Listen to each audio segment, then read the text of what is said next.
Sauce graine, tu connais? Aujourd'hui, on va manger ça.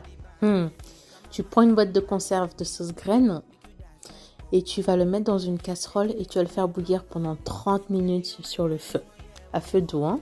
Ensuite, pendant ce temps, tu vas cuire de la viande, tu vas pré-cuire de la viande. Notamment là, c'est la viande de bœuf. Tu mets un peu de sel et un peu d'eau. Voilà. Et tu fais bien bouillir ça. Voilà. Ensuite, tu le fais dorer. Mais c'est toujours un peu dur, hein, parce que ça va finir la cuisson dans la sauce, comme c'est une viande à mijoter. Ensuite, tu vas me prendre 3 tomates, un oignon et du persil que tu as vraiment coupé grossièrement. Et ensuite que tu vas le mixer. Voilà, une fois mixé, tu vas le rajouter à ta sauce graine qui a cuit pendant 30 minutes. Voilà, et tu vas faire aussi bouillir encore un peu. Voilà, il faut bien mélanger. Voilà, et ensuite, tu vas rajouter à cette sauce ta viande qui a été pré-cuite au préalable. Voilà, qui est encore dure bien sûr. Voilà, tu mélanges bien. Ensuite, tu vas pouvoir rajouter, c'est facultatif, tu peux rajouter du gombo. Voilà, le gombo c'est super bon, ça a des bonnes vertus en plus pour la santé. Il n'y a rien de tel. Ensuite, tu vas rajouter aussi des crevettes. Tu peux aussi mettre du crabe si tu veux, ça sera encore meilleur. Voilà, tu mélanges le tout.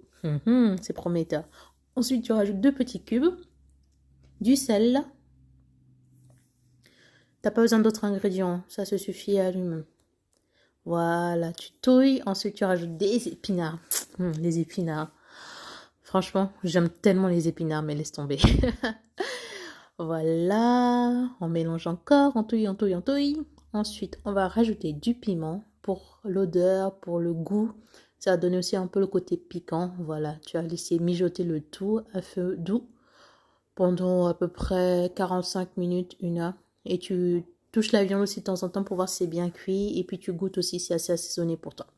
Et ensuite, presque vers la fin, tu prends 2 bananes plantains et un manioc. Hein. Voilà, tu vas le laver. Ensuite, tu vas le mixer avec un peu d'eau. Pas beaucoup, sinon la pâte elle sera trop liquide. Voilà, ensuite, tu vas le faire cuire au micro-ondes. Tu vas mettre 4 minutes x 3. Et tu le sors de temps en temps pour le mélanger. Et si la pâte elle est un peu trop dure, tu rajoutes un tout petit peu d'eau. Mais après, tu verras que quand ça va solidifier, ça va être la bonne consistance, comme ici. Et voilà, un bon repas. Bien sûr, ne pas manger tous les jours. Voilà, je vous souhaite une bonne dégustation et surtout, prenez bien soin de vous.